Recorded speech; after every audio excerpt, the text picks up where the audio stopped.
امریکہ آج سے آبنائے ہرمز کی ناکہ بندی کرے گا۔ امریکی صدر کی جانب سے ایسا کہا گیا ہے۔ جہازوں کو ایرانی بندرگاہوں میں داخل ہونے یا نکلنے کی اجازت نہیں ہوگی۔ ٹرمپ کی جانب سے ایسا کہا گیا ہے۔ امریکہ آج سے آبنائے ہرمز کی ناکہ بندی کرے گا، جبکہ جہازوں کو ایرانی بندرگاہوں میں داخل ہونے یا نکلنے کی اجازت نہیں ہوگی۔ امریکی صدر ڈونلڈ ٹرمپ کی جانب سے ایسا کہا گیا ہے۔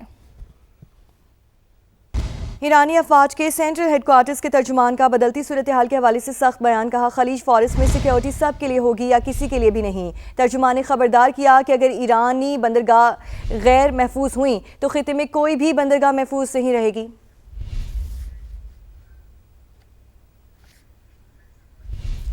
آگے بڑھیں اور آپ کو بتائیں، پاکستان نے ایران اور امریکہ کے درمیان جنگ بندی میں توسیع کی کوششیں تیز کر دی ہیں۔ وزیر اعظم شہباز شریف کا قریبی رفقا سے مشاورت کا فیصلہ، سعودی ولی عہد کی دعوت پر جلد دورہ ریاض کا امکان بھی ظاہر کیا جا رہا ہے۔ وزیر اعظم نے قریبی رفقا سے مشاورت کے لیے وفاقی کابینہ کے سینئر اراکین اور اعلیٰ حکام کا اجلاس بلانے کا فیصلہ کیا ہے۔ ذرائع کے مطابق ایران امریکہ مذاکرات کے بعد کی صورتحال کا جائزہ لیا جائے گا۔ جنگ بندی پر عمل اور توسیع کے حوالے سے کاوشوں پر غور ہوگا۔ دوسری جانب سعودی عرب بھی ایران امریکہ جنگ کے خاتمے کی سفارتی کوششوں میں شامل ہے۔ پاکستان اور سعودی عرب کے درمیان اعلیٰ سطح کے رابطے اور مشاورت بھی جاری ہے۔ ولی عہد محمد بن سلمان کی دعوت پر وزیر اعظم کا 1 ماہ سے بھی کم عرصے میں دوسرا دورہ سعودی عرب متوقع ہے۔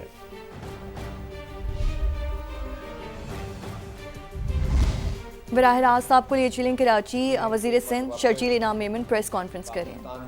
کی اہمیت اجاگر ہوئی، پاکستان کے اس ہمارے ہرے پاسپورٹ کی جو ہے اہمیت اجاگر ہوئی، اور خصوصی طور پر جو ہے میں ذکر کروں گا کہ یہ پوری ہماری جو سول اور ملٹری لیڈرشپ تھی اس کو کریڈٹ جاتا ہے کہ حکومت پاکستان اور ہماری حکومت پاکستان میں تمام اداروں نے جس طریقے سے ایک دنیا کو یہ باوقر کروایا کہ ہماری اہمیت کیا ہے۔ تو اس کے لیے میں مبارکباد پیش کروں گا پریزیڈنٹ آف پاکستان کو، پرائم منسٹر آف پاکستان کو، اور army chief general Asim Munir صاحب کو کہ یہ پورے پاکستان میں جو ہے الحمدللہ پاکستان ایک اچھی کوشش کی، اور انہوں نے کہا ظاہر ہے کہ وہ پاکستان اپنا کردار آگے بھی ادا کرتا رہے گا، لیکن پورے پاکستان میں جو ہے پوری دنیا کو جو ہے وہ پاکستان کی اہمیت کا پتہ چلا کہ پاکستان سے پہلے بھی ایک نہایتی اہم جو ہے وہ دور سے گزرا، اور بہت ہی اہمیت پاکستان کی ہے۔ ایک واحد اسلامی ایک ایٹمی طاقت ہے پاکستان، اور پھر پچھلے سال جس طریقے سے معرکہ حق میں بھارت کو عبرتناک شکست دی پاکستان نے، اور اس میں آپ نے دیکھا کہ جس طریقے سے بھارت کی امبیرسمنٹ ہوئی اور آئسولیشن میں بھارت انٹرنیشنلی گیا، تو وہ بھی ایک تاریخی یہ دور ہے، اور اس میں بھی جس طریقے سے ہماری آرمڈ فورسز نے جس ہمت کے ساتھ اور جس جرأت کے ساتھ بھارت کو عبرتناک شکست دی، تو وہ ابھی تک غم بھارت نہیں بھول سکی۔ اور آپ نے دیکھا کہ اس وقت بھی جو آپ کے جب اسلام آباد میں کانفرنس ہو رہی تھی تو بھارتی میڈیا اس وقت بھی جو ہے وہ ایک پریشانی میں مبتلا تھا۔ اس بھی چند دن پہلے پھر بھارتی وزیر جو ان کے تھے ان کے منسٹر، انہوں نے بھی پھر پاکستان کے جو لینگویج یوز کی، تو بھارت کو اس پورے سینیریو میں جو ہے وہ ان کو پریشانی تھی، اور وہ پاکستان کی جیلیسی میں اور پاکستان کی اس انٹرنیشنلی فورم پر جس طرح پاکستان الحمدللہ اپنی ڈپلومیٹک سکسیس حاصل کر رہا ہے، اس سے بھارت کو ایک میں سمجھتا ہوں کہ نہ صرف ان کے لیے ایک ڈپلومیٹک فورم پر ان کے لیے شکست تھی، اور لیکن اس ساتھ ساتھ ان کی انگزائٹی بھی اس میں زیادہ ظاہر ہو رہی تھی، جس طریقے سے ان کی بھارتی میڈیا اس چیز کو اٹھا رہی تھی۔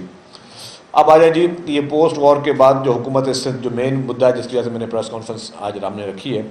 کہ حکومت سندھ جو ہے جس نے اس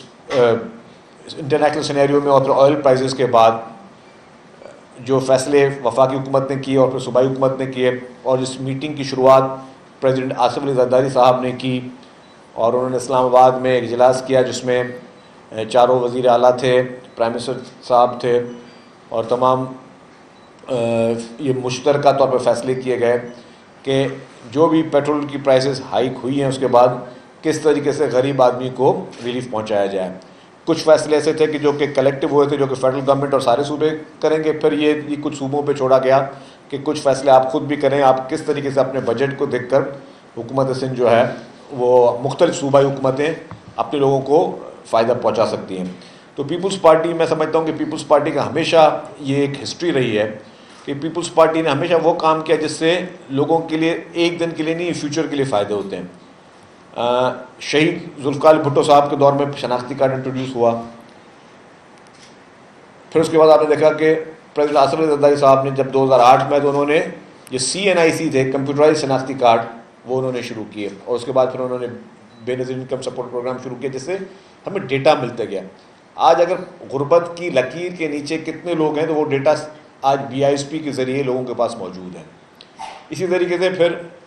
چیئرمین پاکستان پیپلز پارٹی جناب بلاول بھٹو زرداری صاحب نے جب سیلاب آئے تھے, سیلاب کے بعد پھر انہوں نے جو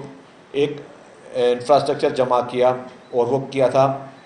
دنیا کی تاریخ کا سب سے بڑا جو ہاؤسنگ پروجیکٹ ہے, دنیا کی تاریخ کا سب سے بڑا ہاؤسنگ پروجیکٹ, اس میں جو ہے لوگوں کو 21 لاکھ خاندانوں کو گھر بنا کے پاکستان پیپلز پارٹی کی حکومت سندھ جو ہے وہ دے رہی ہے. اس کے بعد بھی ہمارے پاس ایک بہت وسیع تر جو ہے وہ ڈیٹا پاکستان کو, ہماری سندھ حکومت کو ملا, اور آپ نے دیکھا اس کے تحت بہت زیادہ جو ہے ہمارے پاس اب وہ قوائف موجود ہیں. پھر اسی سیلاب میں جو ہے پریزیڈنٹ آصف علی زرداری صاحب اور چیئرمین بلاول بھٹو زرداری صاحب, اور خصوصی طور پہ میں کہوں گا کہ محترمہ فریال تالپور صاحبہ